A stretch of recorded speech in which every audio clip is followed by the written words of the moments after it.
विरान्दस्य ज्ञानाञ्जनशलाकया चक्षुरुन्मीलितं येन तस्मै श्रीगुरवे नमः। वाञ्छाकल्पतरुभ्यश्च कृपा सिन्धुभ्य एव च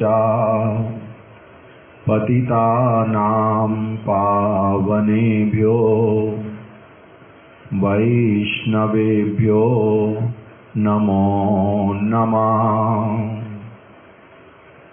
यं प्रव्रजन्तं मनुपेतमपेतकृत्यं द्वैपायनो विरहकातर आजुहावा पुत्रेति तन्मयतया सर्वोऽभिनेदु त्वं सर्वभूत हृदयं मुनिमां नतोऽस्मि। नारायणं नमस्कृत्य नरं चैव नरोत्तमं देवीं सरस्वतीं व्यासं ततो जयमुदीरये।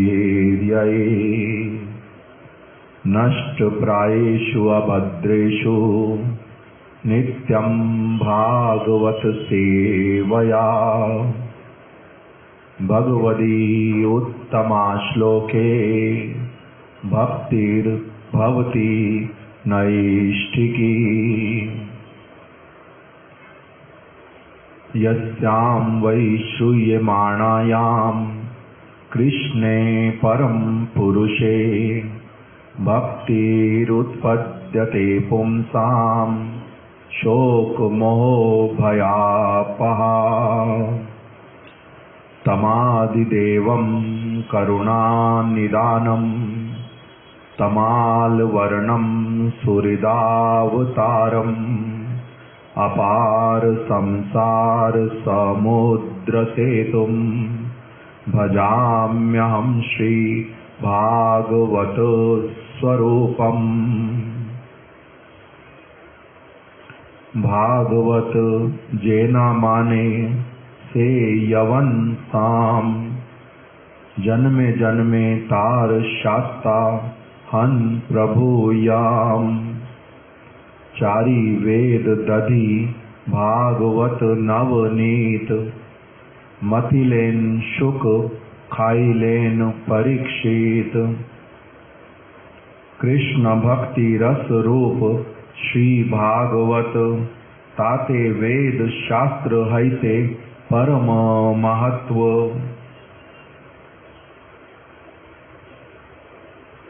चारी वेद उपनिषद यतो किछु हाय।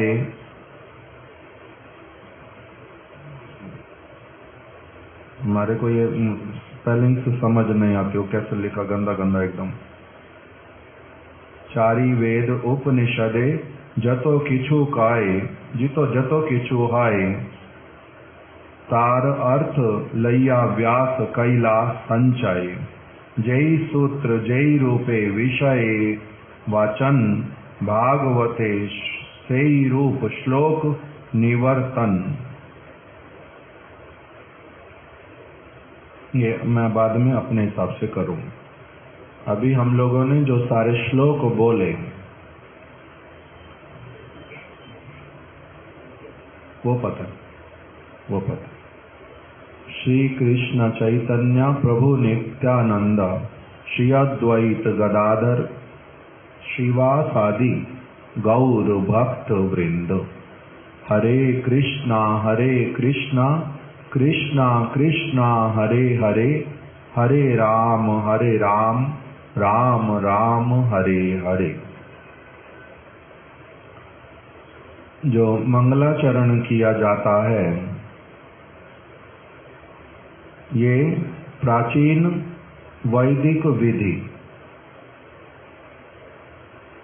शुकदेव गोस्वामी, व्यास देव जी, नारद ऋषि, सूत गोस्वामी, रूप गोस्वामी पाद, सनातन गोस्वामी जी सभी क्या करते हैं, मंगलाचरण।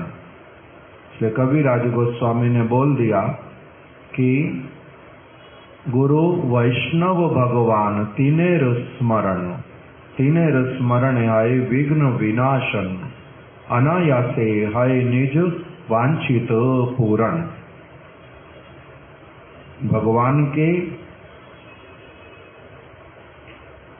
भगवान से संबंधित जितनी भी समस्त एक व्यक्ति की अभिलाषाएं,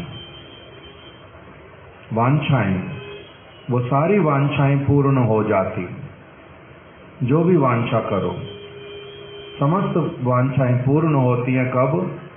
जब हरि गुरु वैष्णव इनका क्या करते हैं, गुरु वैष्णव भगवान तीनेर स्मरण, गुरु का, वैष्णव का, भगवान का स्मरण करते हैं। हमारे महाराज जी बोलते थे, स्मरण क्या होता है? कीर्तन प्रभावे स्मरण होइबे। कीर्तन के माध्यम से उनका महिमा ठीक ठीक रूप में हृदय में बैठने से अपने आप वो हृदय में सब समय रहेंगे। उनका स्मरण होने से क्या होता है, गुरु वैष्णव भगवान तीनेर स्मरण है विघ्न विनाशन। जो अविद्या इत्यादि विघ्न है ये सारे चले जाते हैं। और अनायास ही, बहुत कोई उसमें प्रयास करना पड़ता है, स्थूल शरीर सूक्ष्म शरीर से अलग हट करके आत्म स्वरूप में प्रतिष्ठित होने के लिए कह रहे हैं बहुत प्रयास नहीं करना पड़ता, अनायासी।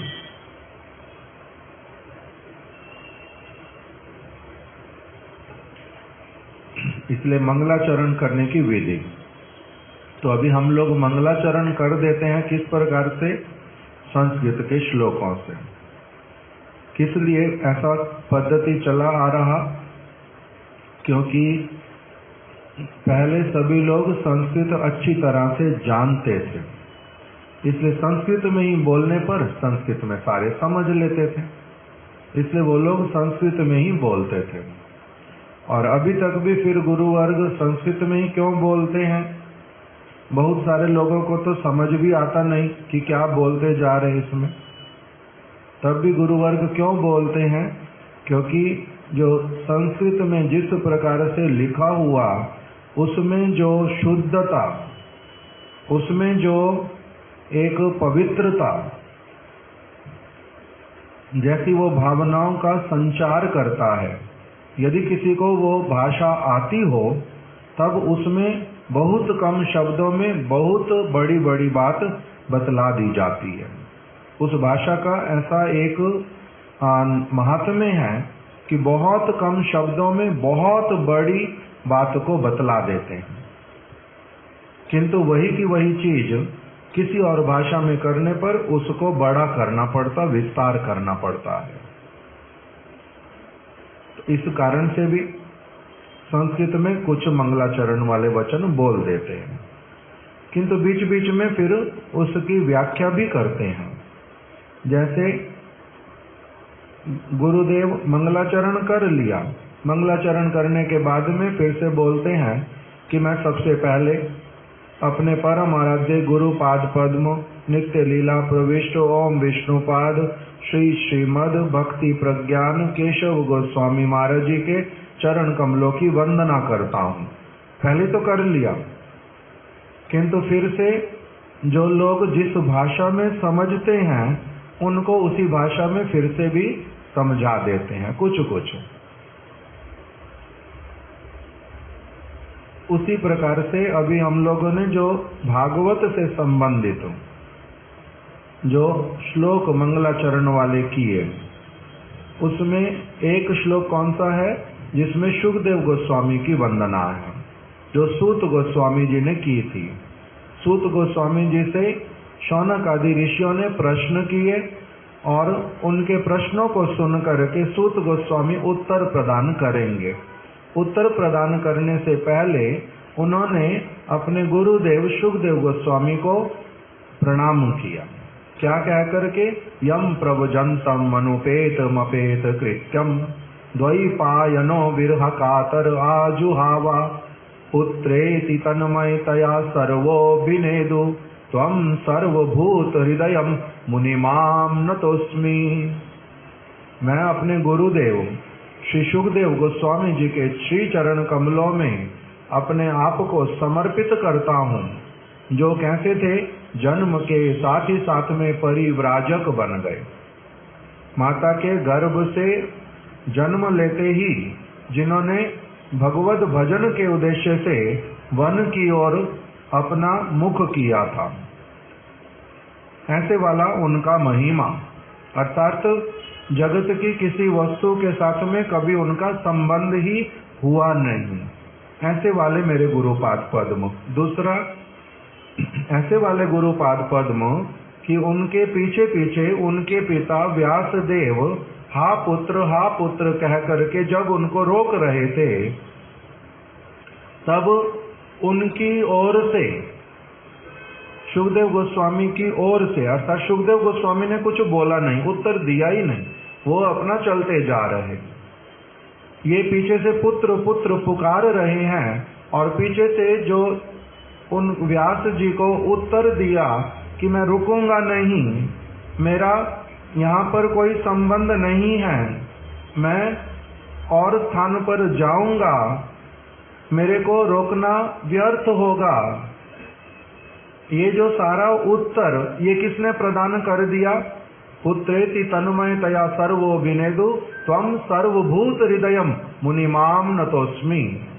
वो सभी जैसे भगवान कण कण में विराजमान, सर्वत्र जहाँ जिसके माध्यम से जो कुछ कहलवाना चाहते वो कहलवा देते हैं, उसी तरह से मेरे गुरुदेव सुखदेव गोस्वामी जी के पक्ष से उस समय वहाँ के वृक्षों ने ही ये सारा उत्तर जो है व्यास देव जी को दे दिया था, जिनका समस्त जो वृक्ष और समस्त जिसके भीतर में जिसके माध्यम से जो वो बुलवाना चाहे जो वो बोल देते, ऐसे वाले मेरे गुरुपाद पद्म जो क्या है,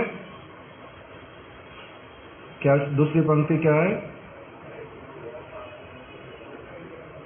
यम प्रवजंतम अनुपेत मपेत कृत्यम द्वैपायनो विरह कातर आजुहावा पुत्रेति तन्मयतया सर्वो विनेदु। जो जिनमें जो सारे समस्त वस्तुएं तन्मय उनमें रहती थी, वृक्ष लता पता इत्यादि, ऐसा मेरे गुरुपाद पद्म का महात्म्य। उन्हीं के ओर से वृक्षों ने ही उत्तर उनको प्रदान कर दिया। इस प्रकार का महिमा, तो इस प्रकार की महिमा बोल करके तो व्यासदेव की महिमा फिर दूसरे श्लोक में बोली, जिन्होंने भागवत की रचना की, जो सुखदेव गोस्वामी जी के भी गुरुपाद पद्म, फिर उनका वंदना किया। क्या कह करके उनकी वंदना की? दूसरा श्लोक कौन सा बोला मैंने? नारायणम नमस्कृत्य नरं चैवा नरोत्तमं देवीं सरस्वतीं व्यासं ततो जयम मुजीर्यै। वो व्यासदेव भी जो सुखदेव गोस्वामी के पीछे पुत्र पुत्र कह के पुकार रहे थे, वो भी कोई साधारण व्यक्ति नहीं है, वो साधारण व्यक्ति नहीं है। पुत्र के मोह में पड़ करके नहीं उनके पीछे जा रहे, उनके पास में भागवत रूपी नारद जी से प्राप्त और भगवान की कृपा से प्राप्त उनके पास में बहुत बड़ी संपत्ति है, भक्ति की, प्रेम की, ब्रज की सारी संपत्ति उनके पास है। और उन्होंने क्या किया था? भक्ति योगे न मनसी सम्यक प्रणिहिते अमले अपश्यत पूर्णम पुरुषम मायाचा तद अपाश्रितम। उनका हृदय इतना स्वच्छ, इतना निर्मल कि वहां पर संपूर्ण रूप में भगवान अपनी समस्त लीलाओं के साथ में, परिकरों के साथ में, अपने समस्त सृष्टि तत्व के साथ में, माया तत्व के साथ में उनके हृदय में संपूर्ण रूप में प्रतिभात होते हैं, नित्य निरंतर। और ऐसे वाले फिर वेद व्यास वो पुत्र पुत्र कह करके देह की आसक्ति के कारण उसके पीछे जाएंगे, कहते ये हो नहीं सकता, ऐसा नहीं है। क्यों फिर पीछे पीछे गए? पुत्र पुत्र क्यों पुकारा? तो कहते पुत्र पुत्र इसलिए पुकारा क्योंकि अभी उनकी पत्नी के गर्भ से जन्म लिया, नामकरण ही हुआ नहीं है, इसलिए केवल मात्र एक लौकिक रीति अनुरूप किसी को संबोधन करने के लिए आयु इत्यादि वाली बात को देख करके केवल पुत्र पुत्र कह करके उनको पुकारा, कोई आसक्ति के कारण नहीं।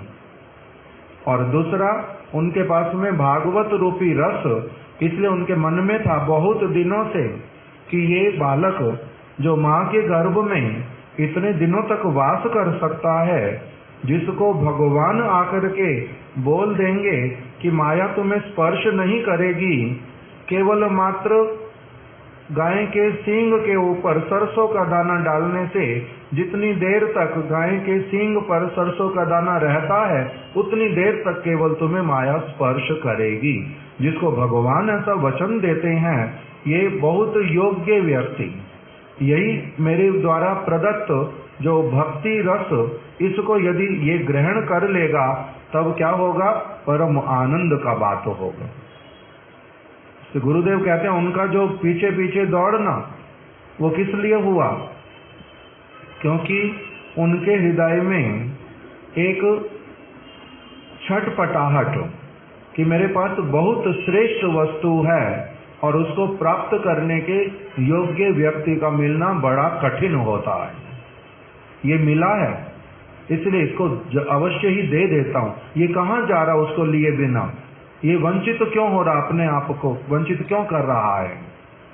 इस प्रकार से जिनके मन का भावना, जैसे गुरुदेव उदाहरण देते थे, गाय अगर उसके थन में बहुत अधिक दूध है और बछड़ा पीने वाला ना मिले तो वो जो है छटपट करती है और बड़ी दुखी होती है। उसको वही दूध जो उसके शरीर में, वो उसको चैन नहीं लेने देता। इसी प्रकार से व्यास जी के पास में इतनी श्रेष्ठ संपत्ति थी कि जब तक वो किसी को दे ना लें उनको चैन नहीं पड़ रहा था। इसलिए सुखदेव गोस्वामी को उन्होंने भागवत रूपी रस पान कराया, तब बड़े संतुष्ट हुए। ऐसे वाले व्यास जी। फिर उसके आगे क्या जो श्लोक है वो क्या बोल रहा है? नारायणम नमस्कृत्या नरं चैवा नरोत्तमम। मैं क्या करता हूँ? जो नारायण ऋषि बद्रीनाथ में बैठे हुए, जो नारायणम नमस्कृत्या, क्योंकि उन्होंने क्या किया?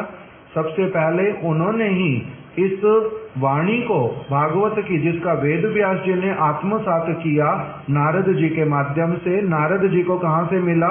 ब्रह्मा जी से। ये सारा जो वस्तु ये प्रकटित कहाँ से हुआ? इस जगत में नारायणम नमस्कृत्य, उन नारायण से, जिन्होंने क्या किया था? नारायणम नमस्कृत्या नरं चैवा नरोत्तमम, जिन्होंने अपने साथ में नर को ला करके, नर कौन है? नारायण कौन है? दो विग्रह ना, नर और नारायण। तो उसका इतिहास है, टीका में पढ़ने से मिलेगा, मेरे को ठीक से नहीं पता, किंतु दोनों को प्रणाम किया। एक भक्त है, एक भगवान है। यही तो नारायणम नमस्कृत्या नरं चैवा नरोत्तमम देवीं सरस्वतीं व्यासम। वहीं जिस सरस्वती नदी के तट पर व्यास जी ने भागवत को लिखना प्रारंभ किया, उन सरस्वती देवी को, जिसके शब्द को सुन करके गणेश जी, उनसे लिखा नहीं जा रहा था, व्यास जी की बात ठीक से समझ नहीं आ रही थी। व्यास जी के कहने पर जिन सरस्वती ने अपने शब्द को पूर्ण रूप में शांत कर दिया था, वो जो सरस्वती देवी, और दूसरा फिर वही सरस्वती व्यास जी की वाणी के ऊपर प्रकटित होकर के जिस भागवत को उन्होंने भगवान को इस प्रकार से प्रकटित कर दिया, उन सरस्वती देवी को नारायणम नमस्कृत्या नरं चैवा नरोत्तमम देवीं सरस्वतीं व्यासम, वो व्यास मुनि जिनके ऊपर कृपा करके उनको भगवान ने उनमें अपनी शक्ति का संचार करके जिस वस्तु को इस जगत में प्रदान किया, उनको व्यास जी को भी प्रणाम करता हूँ। सरस्वतीं व्यासम ततो जय मुजीर्याय, इसका अर्थ मेरे को नहीं पता, किंतु पहले दिन से इस्कॉन में जब से आए महानिधि महाराज ये श्लोक सब समय बोलते थे, उन्हीं को सुनते सुनते याद हो गया था, किंतु आज तक कभी श्लोक देखा नहीं उसका अर्थ क्या होता है। तो जैसा भी हो, ये व्यास जी की वंदना। फिर उसके बाद में भागवत का एक श्लोक जिसमें क्या बताया, यस्याम वै श्रूयमाणायाम ना, उससे पहले दूसरा वाला, नष्ट प्रायेषु अभद्रेषु नित्यम भागवत सेवया। यदि कोई व्यक्ति इस भागवत का जो व्यास मुनि के द्वारा अत्यधिक आदरणीय वस्तु के रूप में प्रकटित हुई, सर्वश्रेष्ठ वस्तु, इसका यदि कोई क्या करता है, श्रवण करता है, उसका फिर क्या हो जाता है, नष्ट प्रायेषु अभद्रेषु, उसके जितने अभद्र अमंगलमय वस्तुएं जो भगवद प्राप्ति में, भगवद प्रेम प्राप्ति में जो बाधाएं नष्ट प्राय हो जाती हैं सारी। नष्ट प्राय क्यों कह दिया, पूर्ण रूप में नष्ट नहीं होती। नष्ट प्रायेषु अभद्रेषु, प्राय मतलब लगभग सारा कुछ समाप्त हो जाता अभद्र, किंतु थोड़ा सा जो कुछ रहता वो भगवान करते साक्षात अपना संग दे करके। इसलिए नष्ट प्रायेषु अभद्रेषु नित्यम भागवत सेवया, नित्य प्रति भागवत की सेवा करने से। सेवा करना क्या होता है, भागवत का ये तो ग्रंथ, इनके चरण दबाएं न, क्या करें, इनका भी सब प्रकार का सेवा होता है ऐसे तो, किंतु अंततः कह रहे नित्य प्रति क्या करो, कुछ श्रवण करो, कुछ अपने आप से इसको पढ़ो, कुछ इसका कीर्तन करो। नित्यम भागवत सेवया, इसको किसी को सुनाओ, स्वयं सुनो, इस ग्रंथ का आदर करो, इसको साफ करके रखो, अपने घर पर रखो, इस प्रकार से इसका नित्यम सेवया। नष्ट प्रायेषु अभद्रेषु नित्यम भागवत सेवया, जो पढ़ना चाहता उसको व्यवस्था कर दो लेकर के ग्रंथ का, जो सुनना चाहता उसके लिए व्यवस्था कर दो, जहां पर वो सहजता से श्रवण कर पाए। ये सब है भागवत का सेवा। नष्ट प्रायेषु अभद्रेषु नित्यम भागवत सेवया। दूसरे लोगों को बुलाओ कि हमारे यहाँ पर भागवत होएगी, सारे लोग आकर के सुनो, ये भी भागवत का सेवा। अनेक अनेक प्रकार से बतलाया। नष्ट प्रायेषु अभद्रेषु नित्यम भागवत सेवया। भगवदी उत्तमा श्लोके भक्तिर्भवति नैष्ठिकी। इसका श्रवण करने से भगवान के चरण कमलों में, जो उत्तम श्लोक भगवान, उनके चरण कमलों में अचला भक्ति हो जाती है, दृढ़ भक्ति उत्पन्न होती है, एकांतिकी भक्ति आती है हृदय में, यदि कोई इसका ठीक ठीक रूप में सेवन करे। अचला भक्ति हृदय में प्रकटित होती है। फिर दूसरे एक श्लोक में क्या बता दिया, यस्याम वै श्रूयमाणायाम, जिनको इसको केवल श्रवण करने से ही और अधिक कुछ प्रयास नहीं करना। यस्याम वै श्रूयमाणायाम, उसमें समय दे, अगर कोई सुने उसको। कृष्णे परम पुरुषे, परम पुरुष जो श्री कृष्ण है, भक्तिर उत्पद्यते पुंसा, व्यक्ति के हृदय में उनके प्रति बड़ा प्रेम, सेवा का भावना, उनके साथ मिलने की कामना, ये सारी उत्पन्न हो जाती है। यस्याम वै श्रूयमाणायाम कृष्णे परम पुरुषे भक्तिर उत्पद्यते पुंसा शोक मोह भयापहा। भगवान की प्रति भक्ति उत्पन्न होने से एक व्यक्ति के हृदय का जो शोक मोह भय वो पूरी तरह से नष्ट हो जाता है। शोक मतलब भूतकाल में जो कुछ मेरे पास था नष्ट हो गया, अथवा किसी वस्तु का मेरे को खेद रह गया, वो सारा कुछ आता है शोक के अंतर्गत। उसको स्मरण करके मेरे पास ये था वो नष्ट हो गया, मेरा पुत्र था वो मर गया, मेरे पास पैसा था चोर लेके चला गया, मेरे को कोई प्यार करता था उसने मेरे से बात करना बंद कर दिया, किसी भी मैं वो काम कर सकता था मैंने किया नहीं, मेरा लॉस रह गया। जो हजारों तरह के शोक जो भूतकाल में हो चुके, इसको बोलते शोक, वो पूरे नष्ट हो जाते, शोक चला जाता पूरी तरह से। मोह जो अभी का है, जिन सारी वस्तुओं में मैं आसक्त होकर के भगवान के लिए अग्रसर नहीं होता, अपने समय को नष्ट करता रहता हूं व्यर्थ की वस्तुओं में, कपर्दक मात्र वस्तुओं के लिए, जिसका रत्ती एक तिल के बराबर भी जिसका कोई मूल्य नहीं है, उसके लिए जो मैं मरता रहता हूं, उनके प्रति जो आसक्ति, वो भी मेरी क्या हो जाती है, पूरी तरह से नष्ट हो जाती है। यदि कोई भागवत सुने, उसको कहते हैं मोह, जो प्रेजेंट काल में चलता है। और जो फ्यूचर में किसी का कोई भी चिंता होता है, फ्यूचर वाला जो, उसको कहते हैं भय। कहते हैं भविष्य का भी, इस जगत के शरीर वाला भविष्य केवल नहीं, जन्म जन्मांतर वाला, कहाँ जाऊंगा, क्या गति होएगी, भगवान मिलेंगे नहीं मिलेंगे, नरक में पड़ूंगा, ये जिस भी किसी प्रकार का भय, कह रहे भागवत को जो व्यक्ति श्रवण करे ठीक से, उसका ये भी भय भी पूर्ण रूप में नष्ट हो जाता है। वो कैसा बन जाता है, अशोक अभय अमृत आधार वस्तु को प्राप्त कर लेता है, भगवान को। इसलिए उसको यस्याम वैश्रूयमाणायाम कृष्णे परम पुरुषे भक्तिर उत्पद्यते पुंसा शोक मोह भयापहा। शोक मोह भय संपूर्ण रूप में दूर हो जाता है। भविष्य वाला कुछ रहता नहीं, भूतकाल वाला कुछ रहता नहीं, वर्तमान वाले के लिए भी कोई उसको चिंता होता ही नहीं, आसक्त नहीं हो पाता। इस प्रकार का एक व्यक्ति का चरित्र गठित हो जाता है,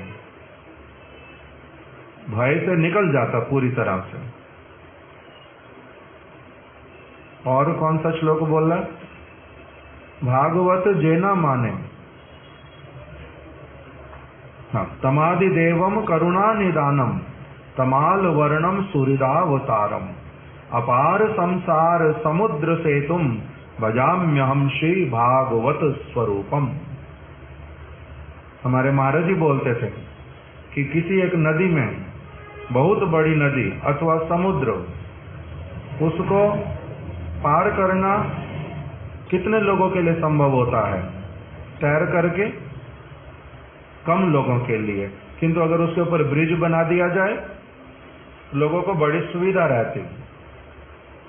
इसी प्रकार से जो भागवतम, वो क्या है, अपार संसार समुद्र सेतुम, जो भव समुद्र है उसके ऊपर भगवान ने कृपा करके क्या कर दिया, अपने आप को ही भागवत के रूप में ब्रिज बना करके उसको खड़ा कर दिया, जिससे क्या करे, इस जगत के जीव वो उसी के ऊपर अपना चल करके, हमारे महाराज जी बोलते थे, उस पे लंगड़ा व्यक्ति भी वो रेंगते रेंगते रेंगते रेंगते भी पार होके चला जाएगा।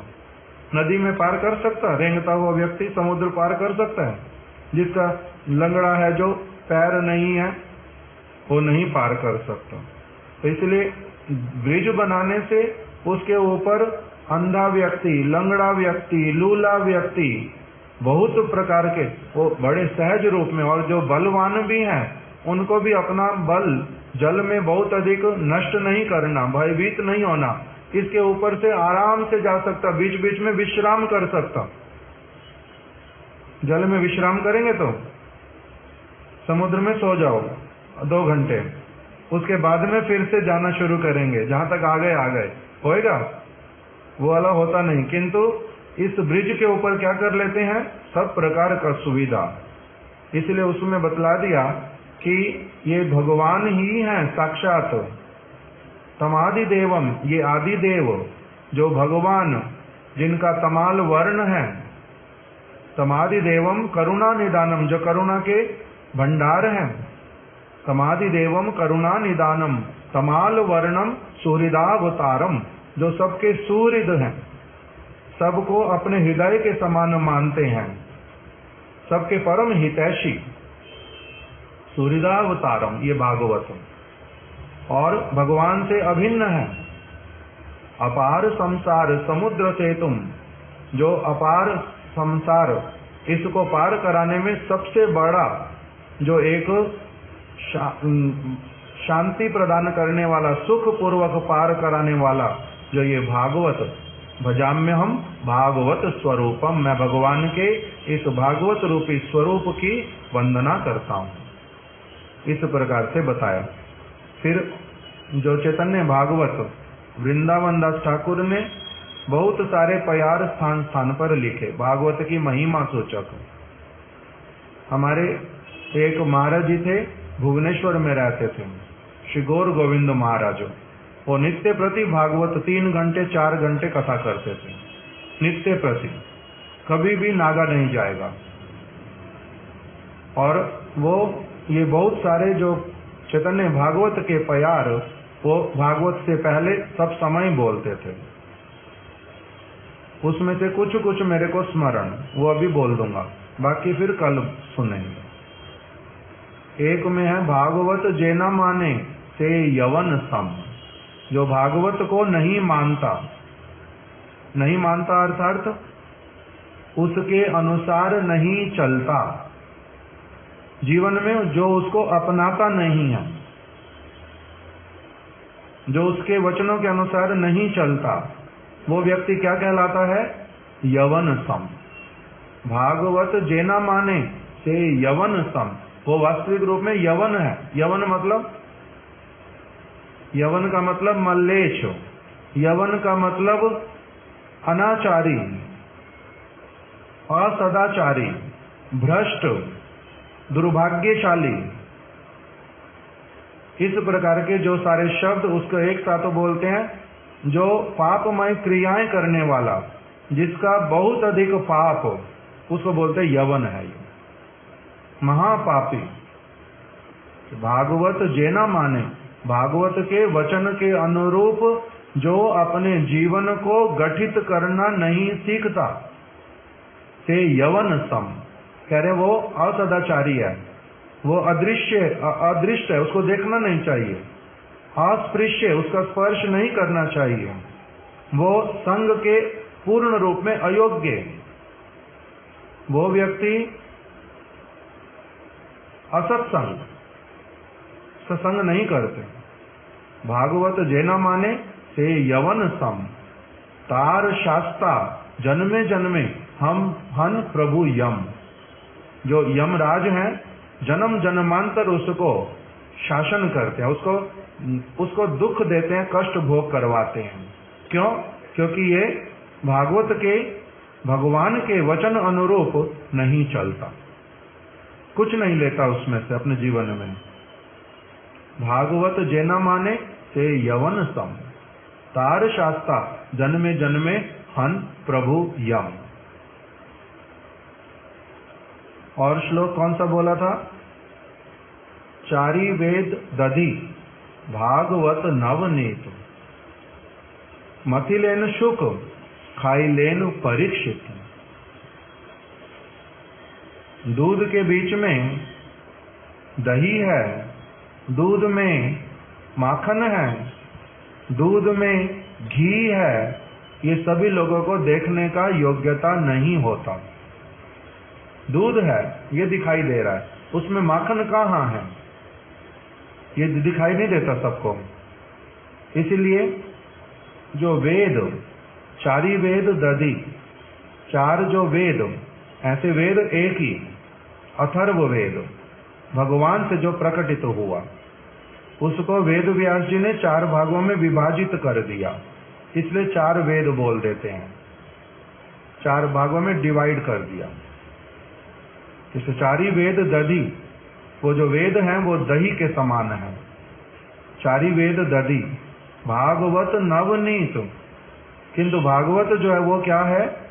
नवनीत मतलब माखन, वो माखन है। मथिलेन शुक, शुकदेव गोस्वामी ने क्या किया? उस दही को मथ दिया, अच्छे से उसका मंथन कर दिया। मंथन करते करते करते करते उसमें से क्या निकला? माखन, भागवत। उसको किसने फिर ग्रहण किया? उन्होंने मथ करके किसको दिया? मथिलेन शुक खाइलेन परीक्षित, परीक्षित महाराज जी ने उसको खाया। फिर और एक प्यार बोला था, भागवत रस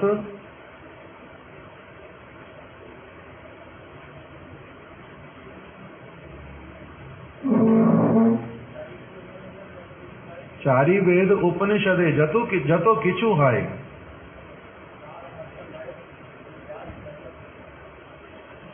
चारों वेद में, उपनिषद में, पुराण इत्यादि में जो सब कुछ कहा गया था, उस सब के वास्तविक भावार्थ को लेकर के वेद व्यास जी ने भागवत को अत्यधिक सरल रूप में प्रकाशित कर दिया है।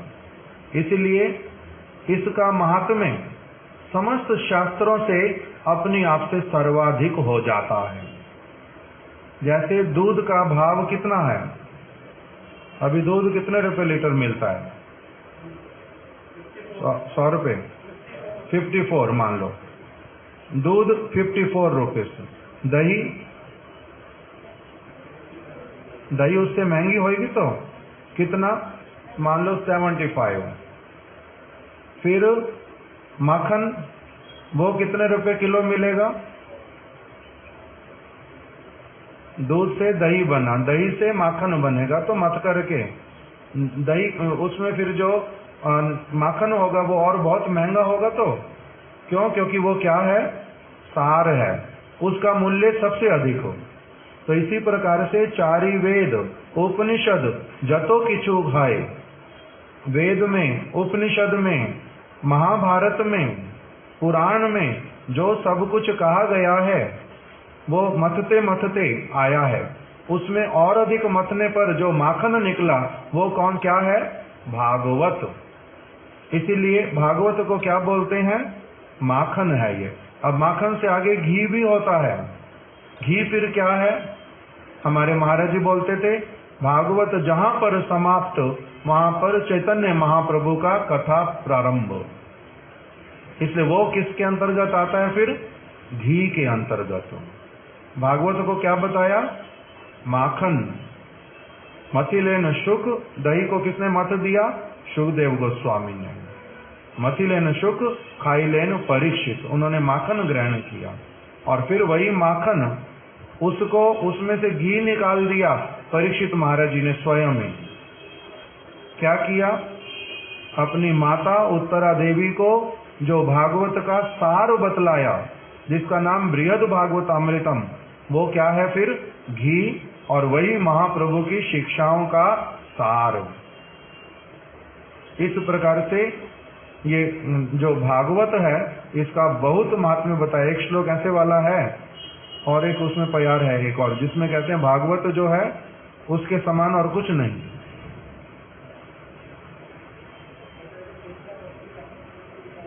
कृष्ण भक्ति रस स्वरूप श्री भागवतम परम महत्व, इसलिए उसका वेद से, उपनिषद इत्यादि से परम महत्व है। जैसे आम का वृक्ष, उसका सबसे अधिक जो मूल्यवान वस्तु वो क्या है? आम का फल, वही उसमें सबसे उत्कृष्ट वस्तु है। उसमें पत्ते भी हैं, छाल भी है, तना भी है, जड़ भी है, किंतु सबसे परम महत्व किसका है? आम का। आया कहां से? आम दिखलाई दे रहा है, कहां से आया? जड़ नहीं होती आम होता? नहीं। तना नहीं होता आम होता? अगर शाखाएं नहीं होती आम होता? अगर आम नहीं होता तो जड़ होती? ये भी तो है या नहीं? आम का अगर गुठली नहीं होता तो जड़ निकलती तो इसलिए भागवत एक तरफ से क्या दिखाई दे रहा है? वेद, इतिहास, पुराण इत्यादि का सार, अतिसार। और फिर भागवत नित्य वस्तु है, उसी से ही सब कुछ प्रकटित भी होता है। वेद शास्त्र इत्यादि उसी में से निकलते हैं। जिस समय वेद प्रकटित होते हैं वो कहां से प्रकटित होते हैं? भागवत में से ही। इसलिए एक अचिंत्य भेदाभेद तत्व, वृक्ष का बीज नहीं हो, वृक्ष नहीं हो सकता, और अगर वृक्ष ना हो तो फिर फल नहीं हो सकता, बीज नहीं निकल सकता। जैसे ये अचिंत्य तत्व है, हमारी को समझ नहीं आता साधारण बुद्धि, मनुष्य बुद्धि से, उसी प्रकार से भागवत इत्यादि ये क्या है? नित्य वस्तु, भगवान नित्य वस्तु। इसीलिए सबसे पहले बतला दिया आदि रस, सब कुछ प्रकटित होने वाला स्थान वो क्या है? भगवान स्वयं। भगवान कृष्ण और श्रीमती राधिका, उनका जो नित्य अस्तित्व, उसके भीतर में जो प्रेम, वही वस्तु ही फिर क्या करती है? एक एक करके प्रकटित होती है। इसलिए आदि भी भागवत, और फिर जो सबसे अंतिम कृति दिखलाई देती व्यास जी की, वो भी क्या? भागवतम। इसलिए बिगनिंग और एंड, जैसे गोल चक्र में बिगनिंग और एंड जो होता है वो कहाँ पर होता है? एक ही साथ में। उसी प्रकार से ये भागवत, इसका बड़ा अलग अलग प्रकार से महात्म्य बतलाया। ये महात्म्य ऐसे ही नहीं बोल दिया गया, जो कहा गया वही परम सत्य। जो जो सुना है उसी के द्वारा वही कार्य ही होता है। इसलिए इसको बड़े गुरुत्व के साथ में क्या करना चाहिए? धारण करना चाहिए। भागवत श्री चैतन्य महाप्रभुर मतमिदम तत्रादरो ना परा। चैतन्य महाप्रभु ने सर्वश्रेष्ठ अथॉरिटी किसको लिया? श्रीमद् भागवत को। जो जो महाप्रभु ने कहा, जो जो उन्होंने किया, सारा कुछ भागवत के विचार अनुरूप। नाम संकीर्तन, साधु संग, मथुरावास और विग्रह सेवन, जो सारा कुछ उन्होंने बतलाया, जो जो उनके उपदेश कि उनका उपदेश है, मैं ब्राह्मण नहीं, क्षत्रिय नहीं, वैश्य नहीं, शूद्र नहीं, मैं ब्रह्मचारी नहीं, गृहस्थ नहीं, वानप्रस्थी नहीं, सन्यासी नहीं। ये किसका विचार? भागवत का। महाप्रभु ने कहा परम विजयते श्री कृष्ण संकीर्तनम, ये किसका विचार? भागवत का। महाप्रभु ने कहा त्रिनादपि सुनी चैना तरो रिवा सहिष्णुना अमानी ना मान देना कीर्तनिया सदारी, भागवत का विचार। भगवान से प्रार्थना कि हे प्रभु, मैं आपका जन्म जन्मांतर मेरा अभिलाषा, मम जन्मनि जन्मनीश्वरे भवताद भक्तिर अहेतुकी त्वयि, किसका विचार? भागवत का। जैसे महाप्रभु की समस्त आदर्श, उनका समस्त शिक्षा भागवत के ऊपर आधारित, पूर्ण रूप में भागवत को ग्रहण करने वाले। इसलिए भागवत श्री चैतन्य महाप्रभुर मतमिदम, श्री चैतन्य महाप्रभु का भागवत के प्रति इस प्रकार का मत है कि ये सर्वश्रेष्ठ वस्तु, इसका सभी को क्या करना चाहिए? परम आदर के साथ में इसको वर्ण करना चाहिए। उसी के अनुरूप अपना जीवन यापन, उसी के साथ में रहना, उठना बैठना, सारा कुछ उसी के साथ में। इस प्रकार से भागवत का महिमा बतलाया। ये हमने आज जो मंगलाचरण में हमारे गुरु वर्ग जो श्लोक बोलते हैं, उसमें से कुछ कुछ श्लोकों को हमने केवल थोड़ा सा सुना है। आज केवल एक ही श्लोक ले लेते हैं। अभी कल हमने श्रवण किया था कि किस प्रकार से जो भगवान नरसिंह देव, उनको जब प्रकट हुआ देखा, उनके माध्यम से जब हिरण्यकश्यपु और उनके जो अनुचर उनका वध देखा, भगवान को सुख पूर्वक जब सिंहासन पर विराजित देखा, तब समस्त जो देव स्त्रियां, उन्होंने सबने पुष्प वृष्टि की आकाश में आकर के। समस्त देवता लोग आ गए, आकाश पूरा विमानों से भर गया और सभी देवता लोग आनंदित होकर के कोई नृत्य करने लगा, कोई वाद्य यंत्र बजाने लगे। मेरे कमरे में केले रखे, उनको वहां से ले, इधर ही ले आओ सारे, मैं बाद में भी बांटूंगा, उनको भी दे दो।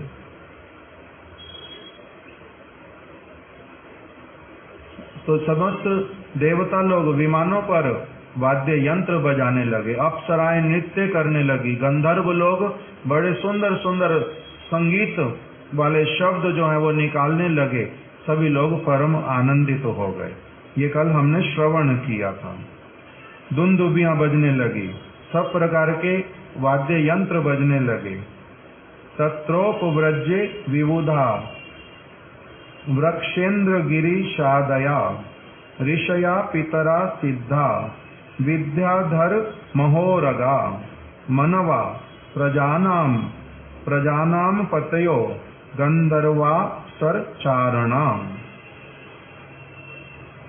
ते विष्णुर्पार्षदा सर्वे सुनंद कुमुदादया मूर्धीर बद्धांजलि पुटा आसीनम तीव्र तेजसम ईडिरे नर शार्दुलम नाति दूर चरा पृथक। हे वत्स, कौन बोल रहे हैं? नारद जी युधिष्ठिर महाराज जी को। हे वत्स, क्योंकि उनका संवाद चल रहा था सप्तम स्कंद के प्रारंभ से।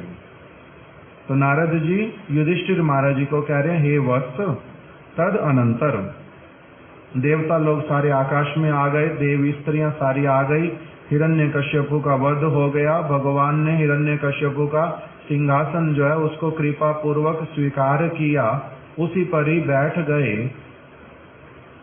उसके बाद में क्या हुआ? ब्रह्मा, इंद्र, महादेव आदि देवगण, ब्रह्मा, ब्रह्मेंद्र, गिरीशादया, गिरीश मतलब शंकर जी, ब्रह्मेंद्र, ब्रह्मा, इंद्र और गिरीश, अर्थात सभी लोकों में से जो लोकपाल दिक्पाल वो सारे आ गए।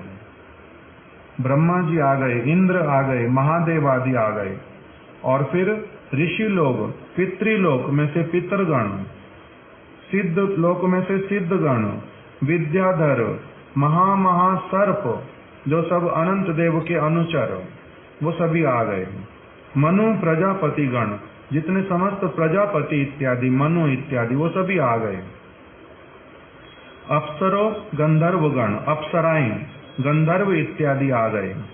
चारण, यक्ष, किन्नर, वेताल, किम पुरुष, सुनंद, कुमुद आदि विष्णु पार्षद, वो सभी क्या हुए? ताहर समीपे आगमन पूर्वक वो उसी स्थान पर आ गए जहां नरसिंह भगवान थोड़ी दूरी पर खड़े हो गए। अभी आगमन पूर्वक मस्तके अंजलि पुटे, उन्होंने अपने हाथों को जोड़ लिया, अपने मस्तक के पास में अपने हाथों को रख लिया। मस्तके अंजलि पुट, बंधन करिया, अनति दूरे दाराया, थोड़ी दूरी पर वो खड़े हो गए। और पृथक पृथक भावे से तीव्र तेजा समन्वित भगवान नरोत्तम नरसिंहेर स्तव कोरिते आरंभ करिलेन। अब उन्होंने सबने एक एक करके भगवान का स्तव करना, अर्थात भगवान की कुछ महिमा का अपने मुख से अपने हृदय की अनुभूति के अनुसार उसका कुछ वर्णन करना। इन सब ने एक एक करके अपने मुख से भगवान का स्तव करना प्रारंभ किया। उसी को ही क्या कह दिया?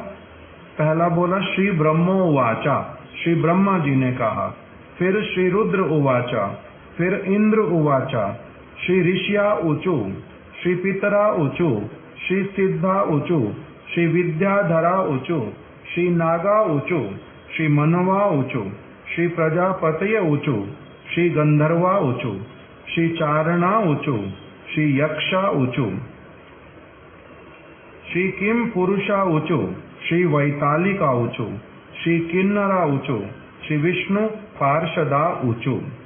ये सारा पूरा अध्याय अष्टम, एक एक श्लोक, एक एक देवता का, किसी ऋषि का, उन्होंने सबने एक एक श्लोक के द्वारा भगवान का स्तव किया। उसके बाद में नारद जी ने कहा कि तब भी भगवान जैसे थे वैसे के वैसे रहे, अत्यधिक क्रोधित, नेत्र बिल्कुल उसी प्रकार के। लक्ष्मी थोड़ा सा आगे जाकर के लक्ष्मी भी वहां पर आ गई, विष्णु पार्षद गण भी आ गए। लक्ष्मी थोड़ा सा अग्रसर होना चाहती, जैसे ही उनकी तरफ भगवान ने मुख किया, एकदम से भयभीत होके बहुत पीछे चली गई, जो मैं इनके पास में नहीं जा सकती। तब ब्रह्मा जी ने प्रहलाद को बोला कि प्रहलाद, तुम छोटे बालक, तुम ही इनके भक्त, और तुम्हारे कारण ही प्रभु ने क्या किया? इतना क्रोध हिरण्यकश्यप के ऊपर, तुम उनके निकट जाओ तो प्रहलाद महाराज जी ने क्या कहा, एवं अस्तु, आप जैसा कह रहे वैसा ही करता हूं। और यही कह करके प्रहलाद महाराज जी ने स्तुति करते करते नरसिंह भगवान की ओर आगे बढ़े। उन्होंने क्या क्या स्तुति की, हम लोग इसको अब कल से थोड़ा थोड़ा आगे श्रवण करेंगे। आज यहीं तक रख देते। श्रीमद् भागवत महापुराण की जय। श्री नरसिंह भगवान की जय। श्री प्रहलाद महाराज की जय। श्रील गुरुदेव की जय। वांछा कल्पतरुभ्यश्च कृपा